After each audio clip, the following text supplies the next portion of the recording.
Choosing the right flow meter depends on the type of liquid you need to measure. Different liquids have unique properties, and the right flow meter ensures accuracy and efficiency. For complex liquids like chemical effluents, slurries, or electroplating wastewater, electromagnetic flow meters are a great choice. They are ideal for measuring conductive liquids. For large pipes and non-intrusive installations, ultrasonic flow meters are highly suitable. They're typically used for conductive liquids and don't require cutting pipes during installation. If you're measuring clean, low-viscosity liquids like high-purity water or sugar solutions, turbine flow meters are the way to go. They offer precision for these types of fluids.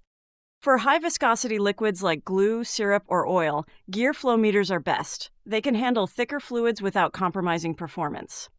When selecting a flow meter, remember to consider factors like pipe diameter, pressure, temperature, and the liquid's properties to ensure accurate and reliable measurements.